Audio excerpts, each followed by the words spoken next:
底谁吃到了肥单？哦，还真的算起来不少哎。尤其这个揭幕的同时，真的不管是这个逐水草而居，或者是扬帆的一个表现，我们这些台场真的可圈可点。的确没有错啊。事实上，我们从去年以来一直在追踪美中贸易战的一个结果。事实上，说真的，都是往最坏的方向去跑。就是说，最后搞了半天，你不得不去搬。那如果你有去搬家的，我想你可能就获益；甚至如果你没去搬家的，你就可能必须要没搬家其实也没关系。如果你能多拿点华为啊，多拿点这个 OPPO、vivo 订单的话，我想也是 OK 的。以这种情况下，你可以发现到，其实刚刚阿姆才讲到，像联发科，对不对？联发科这一次的5G，我想很可能是过去的3、4年来，你没有看到联发科这么的旺过，旺到什么程度？媒体上不是写了一个很大新闻，说蔡力行传说去台积电，拜托，你产能多给我一点，因为我的 MT 啊，这个好像6885，我需要多大产能？因为 OPPO 跟 vivo 他们想要抢先在华为前面推出5G 手机，这个刚刚我们在讲过了。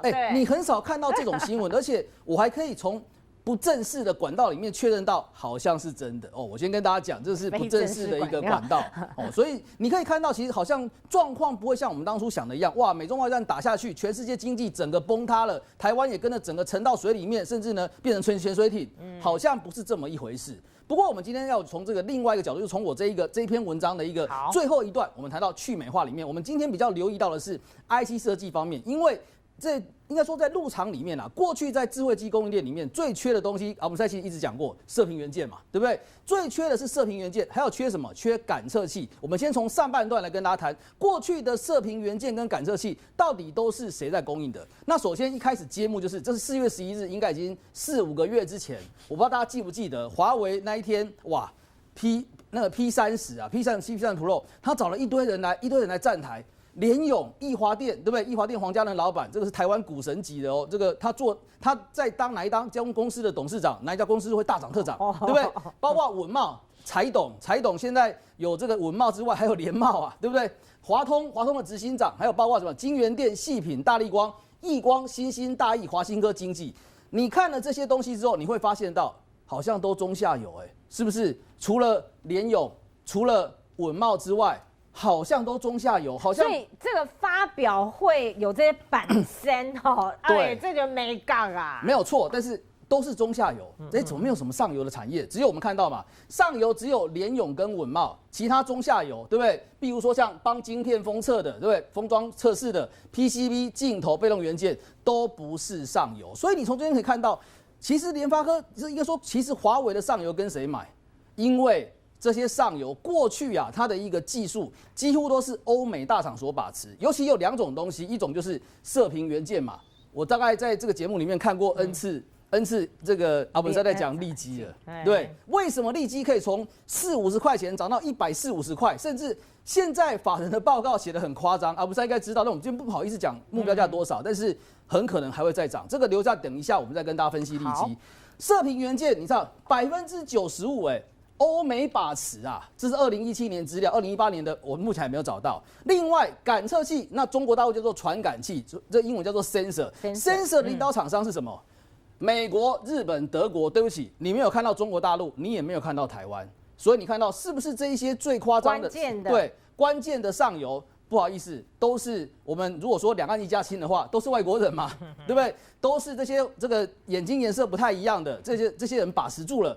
所以这部分如果说入场要去美化的话，是不是会从这一些供应链里面去开刀、去大风吹呢？我想这可能性是非常非常的高。我们来看这下一页，射频元件，我们先跟大家解释。当然，射频元件比较重要的部分可能在于所谓的滤波器哦，然后还有跟另外就是所谓这功率放大器 PA。那滤波器里面又包含了什么？我们这名词就包括 BAW 跟 SAW 啊，所谓的体声波滤波器跟表面的声波滤波器。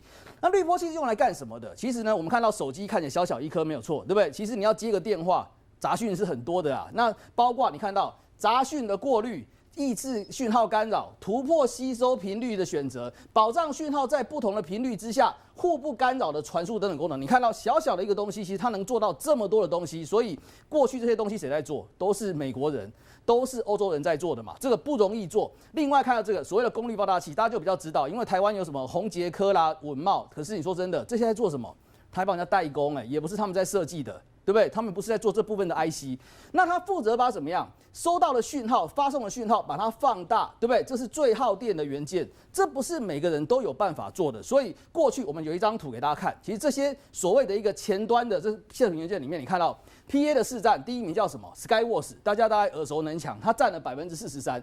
你前面4名看完之后，不好意思，没有台厂，也没有入场，对不对？BAW 部分的滤波器，你看前面3名看完之后，6、7、8、8之后呢，你看其他才2%之后，你看几乎也都没有什么台厂。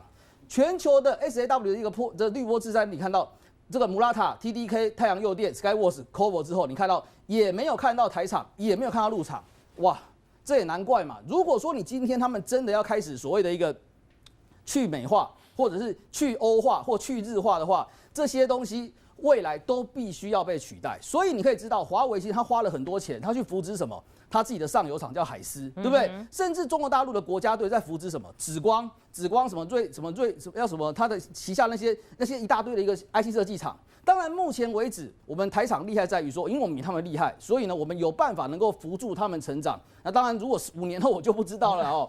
现在暂时而言，我们能够跟他们共生，而且能够辅助他们成长，对不对？那我们来看下一页，这个所谓的传感器部分，对不对？它是用来做什么？